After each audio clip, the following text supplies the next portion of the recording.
Hello and namaskar everyone. Hello friends, hello kids, hello viewers, hello listeners. It's Friday again और मैं आप सभी के सामने एक और अपनी कहानी के साथ। तो कहानी का नाम है तू कब ठहरेगा। और जो इस कहानी के किरदार है वो है डाकू अंगुलीमाल और महात्मा बुद्धा। चलिए शुरू करें। प्राचीन काल में मगध साम्राज्य के जंगलों में अंगुलीमाल नाम का एक बहुत ही खूंखार डाकू हुआ करता था।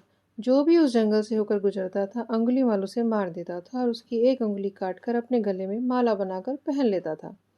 यही कारण था कि वह अंगुलीमाल के नाम से जाना जाता था। सभी लोग उससे बहुत त्रस्त थे। वह अंगुलीमाल के भय से शाम के बाद घर से बाहर नहीं निकलते थे। उस गांव में एक दिन भगवान बुद्ध का आगमन हुआ। भगवान बुद्ध ने उस गांव में रुकने के पश्चात ये जाना कि इस गांव में उंगलीमाल का डर और आतंक फैला हुआ है। उस गांव के लोगों ने अपनी आप बीती बुद्ध को सुनाई। सभी गांव वालों की बात सुनकर भगवान बुद्ध ने अंगुलीमाल डाकू से मिलने का निश्चय किया। सभी गांव वालों ने बुद्ध से कहा कि अंगुलीमाल बहुत ही खतरनाक डाकू है, अतः आपको उससे नहीं मिलना चाहिए।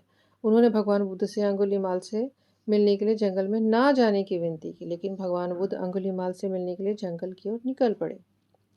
जब भगवान बुद्ध जंगल में जा रहे थे तो उन्हें अचानक पीछे से एक आवाज सुनाई दी, ठहर जा।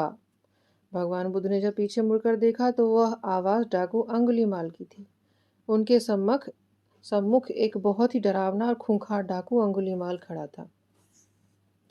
भगवान बुद्ध ने डाकू अंगुलीमाल से कहा, मैं तो ठहर गया, पर तू कब ठहरेगा। अंगुलीमाल ने देखा कि जब वह किसी को भी रोकता था तो उसके चेहरे पर डर का भाव होता था। उसके रोकने पर सभी लोग भय से कांपते थे, किंतु आज भगवान बुद्ध के चेहरे पर ऐसा कोई भाव नहीं था। यह सोचकर अंगुलीमाल अचंभित था कि इस इंसान के चेहरे पर कोई डर या कोई भाव क्यों नहीं है। इसे भय नहीं हो रहा मुझसे। उसे नहीं पता था कि ये भगवान बुद्ध है।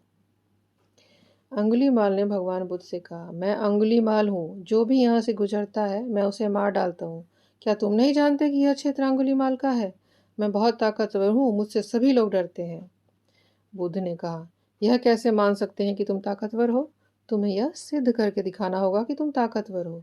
भगवान बुद्ध ने अंगुलीमाल से कहा कि जाओ उस पेड़ की 10 पत्तियां तोड़ कर लाओ। अंगुलीमाल ने कहा, ठीक है, यह कौन सी बड़ी बात है। अंगुलीमाल 10 पत्ती तोड़कर बुद्ध के पास लेकर आया। फिर भगवान बुद्ध ने अंगुलीमाल से कहा, इस पत्ती को अब वापस उस पेड़ पर लगा के आओ, वापस जोड़ के आओ। अंगुलीमाल ने गुस्से से कहा, ऐसा कैसे हो सकता है। जो एक बार टूट गया वो दोबारा कैसे जुड़ जाएगा। वो जुड़ ही नहीं सकता। फिर भगवान बुद्ध ने अंगुलीमाल से कहा कि तुम फिर कैसे सबसे शक्तिशाली हो सकते हो जब तुम एक पत्ती को दोबारा नहीं जोड़ सकते। इसी प्रकार जब तुम किसी को जीवन नहीं दे सकते तो तुम्हें मृत्यु देने का अधिकार भी नहीं है। तुम किसी को मार देते हो तो क्या उन्हें जीवित कर सकते हो। नहीं कर सकते। ताकतवर वही होता है जो जिंदा भी कर सके और मार भी सके। पेड़ के पत्ते जोड़ भी सके और तोड़ भी सके, तोड़ने के बाद वापस जोड़ भी सके। बुद्ध की यह बात सुनकर अंगुलीमाल ठहर गया। अंगुलीमाल के मन में मानो करुणा के समुद्र हिलोरे मारने लगे। अंगुलीमाल के अश्रु मानो रुकने का नाम नहीं ले रहे थे। उसे अपने किए पर आत्मग्लानि होने लगी और वह भगवान बुद्ध के चरणों में गिर पड़ा। इस प्रकार भगवान बुद्ध ने अंगुलीमाल को सन्मार्ग का रास्ता दिखाकर उसका उद्धार किया और यहीं से अंगुलीमाल का एक नया जीवन प्रारंभ हुआ और आगे चलकर वह बहुत बड़ा सन्यासी बना। कहानी हुई खत्म। कैसी लगी आप सभी को। होप अच्छी लगी होगी। मोरल ऑफ द स्टोरी क्या मिला आपको। किसी चीज़ का भी एक्सट्रीम बहुत बुरा होता है और ये भी कि हम किसी भी गलत रास्ते पर चलें और अगर एक रास्ता सही रास्ता दिखाने वाला हमें मिल जाए, वो सही तरीके से हम समझा दे तो हम बदल जाते हैं, हम बदल सकते हैं, हम बुरा काम छोड़ सकते हैं।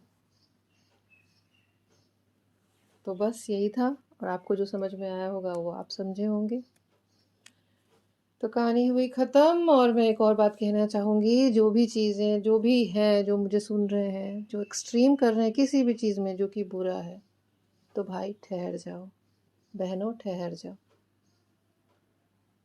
चलिए thank you so much for listening. मिलते हैं अगले हफ्ते। Take care, bye bye. Thank you so much.